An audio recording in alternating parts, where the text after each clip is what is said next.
historic achievement. Congratulations.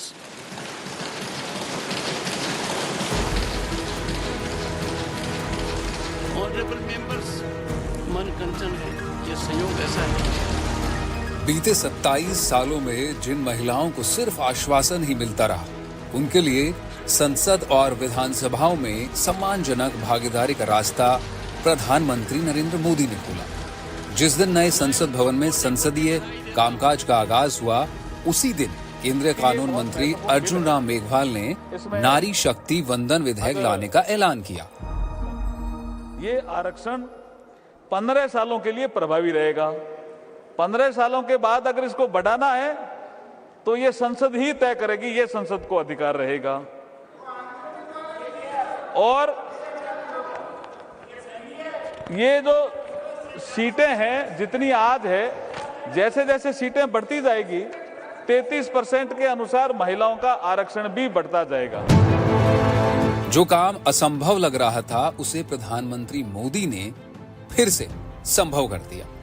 साल 2023 इसलिए भी याद रखा जाएगा कि संसद और विधानसभाओं में महिलाओं के लिए 33% आरक्षण का प्रावधान इसी साल हो पाया। सितंबर महीने में जब अचानक एक खबर आई कि संसद का विशेष सत्र 18 सितंबर से बुलाया जा रहा है, तो सवाल कई उठे। आखिर 5 दिनी इस विशेष सत्र का मकसद क्या है? किसी को भनक तक नहीं थी, या थी तो अटकल भर कि महिलाओं को आरक्षण का मुद्दा बार बार दब जाता था। क्या वो अपने अंजाम तक पहुंचने वाला है? किसी निर्णय में देश के भाग्य को बदलने की क्षमता होती है, और आज हम सभी ऐसे ही एक निर्णय के साक्षी बने हैं। संसद के दोनों सदनों द्वारा नारी शक्ति वंदन अधिनियम रिकॉर्ड मतों से पारित किया जा चुका है। जिस बात को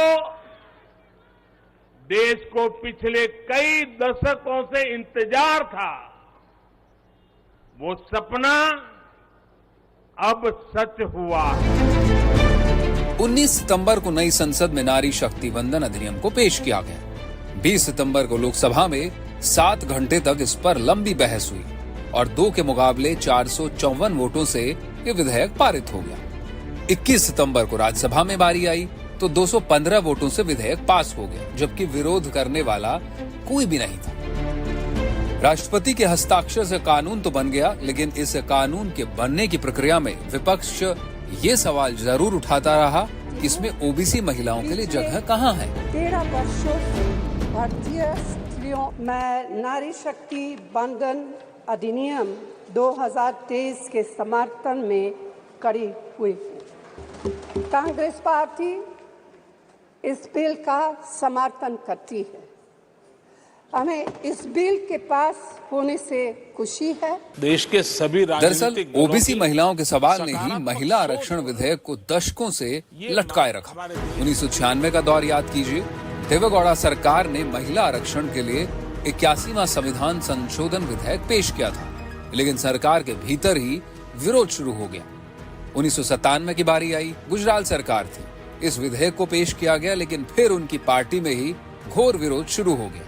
1998, 2000, 2002 और 2003 में वाजपेयी सरकार के प्रयास भी विफल रहे।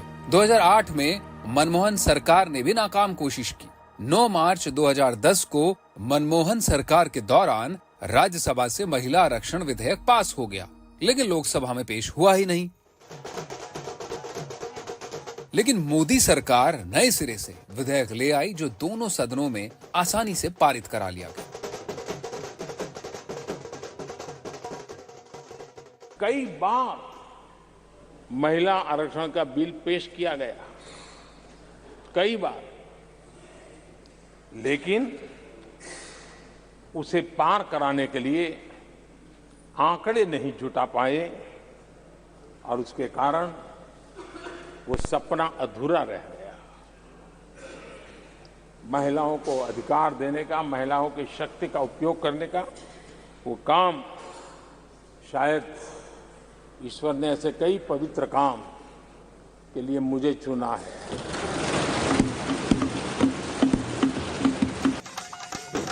जो भी हो, 2023 ने महिलाओं के सशक्तिकरण के लिए एक दरवाजा देश में जरूर खोल दिया है। एनडीटीवी इंडिया की रिपोर्ट।